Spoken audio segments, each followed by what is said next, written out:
ঘটেছিল কালকে? কালকে ঘটনা ঘটেছিল, আমরা খবর দেখেছিলাম। খবরে দেখেছিলাম যে একটা নাচ দেখা গেছে, কিন্তু বাচ্চাটাকে আমরা স্পষ্ট দেখেছিলাম।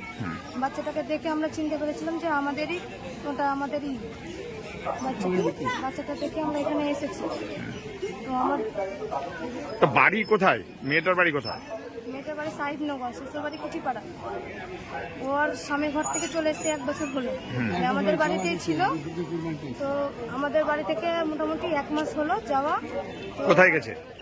ও আর দাদা শাশুড়ির নাম বাড়ি যাওয়ার কথা বলেছিল, তো সঠিক আমরা জানি না। দাদা শাশুড়ির নাম বলেছিল যে আমরা দাদা শাশুড়ির বাড়ি চলে যাবো, এরকম ভাবে বলে চলে গেছিল।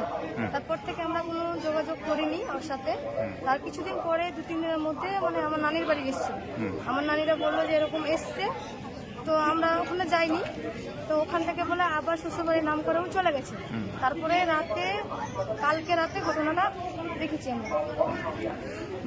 ওর বাড়ি সাগর দেখি, ওর খুনের ঘটনা ঘটছে শামশেরগঞ্জে। কিভাবে, কি করে এটা সম্ভব? কি করে হলো বলতে, ওর একজনের সাথে যোগাযোগ ছিল, মানে ও আর স্বামীটাকে রেখে চলে এসেছিল। যোগাযোগ মানে প্রেম ছিল? প্রেম ছিল, হ্যাঁ। ভালোবাসতো, অনেক কথা বলতো সবসময়। আমরা বলতাম, শাসন করতাম, কিন্তু আমাদের কথা শুনতো না।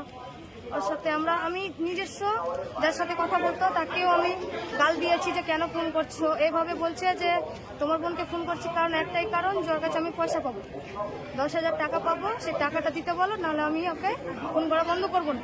এইভাবে বলেছিল আমাকে। তো আমার দিদি বলছে যে না, টাকা আমি পাবো, আর ও বলছে যে না আমি পাবো। আপনাদের সঙ্গে শেষ কখন কথা বলা বলি হয়েছিল আপনার দিদির সঙ্গে?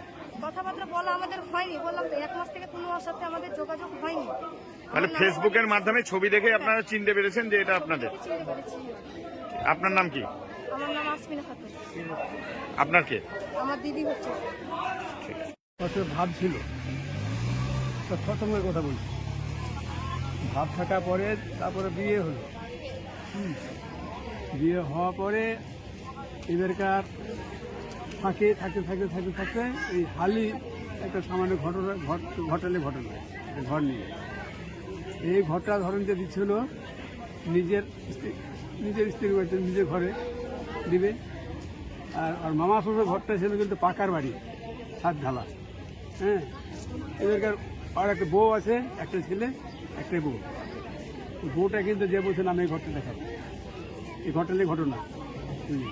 তারপরে গাল ফুটে দেয়, ওর ভাসুর হচ্ছে, ভাসুরকে ভোলাচ্ছে। ছেলে তো একদম জামাইরাম পোশাক দিতাম, কিছু জানবে, গাল কোনো কিছু জানা নেই। কোনো প্রেমের ঘটনা ছিল কি? প্রেমের ঘটনা বললাম না, আজ মেট্রো থেকে ছিল। কি করলো, মারলো কেন?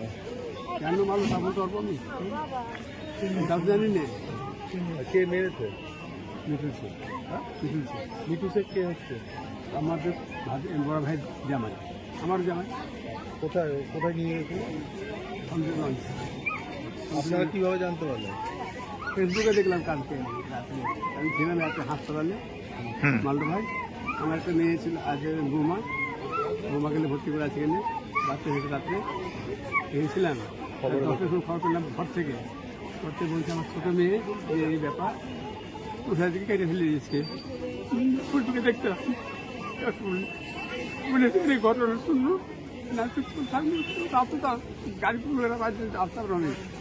এটা আপনার মেয়ে জামাই কেটেছে না ওই আপনি অনুমান করছেন যে প্রেমিক সেই কেটেছে?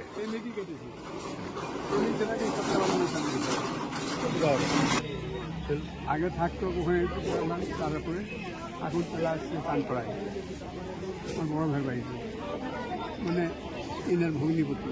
আর প্রেমিকের বাড়িটা কোথায়? ওটা তো তারাপুর, বুঝলেন, তারাপুর। ওর ওখানে বাড়ি ছিল? ওখানে বাড়ি ছিল। তাহলে ওকে ডেকে নিয়ে যাওয়া হয়েছিল? নানা বাড়িতে ছিল, নানা বাড়িতে ছিল শ্বশুর বাড়িতে চাঁদপাড়া। হ্যাঁ, চাঁদপাড়া থেকে ওটাকে নিয়ে গেছে, কি করতে বলতে পারবো। মেয়ের বাড়ি কোথায়? সাগর দিঘি? হ্যাঁ, মেয়েটার কুঠিপাড়া, সাগরদিঘি থানা। ঠিক। আর বাবা হলো মামি মেয়েটার।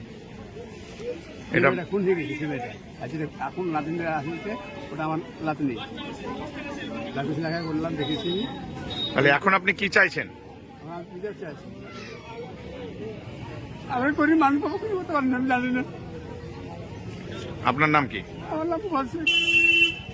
বাড়ি কোথায়? ভাই সাহেব কোন থানা? সাগর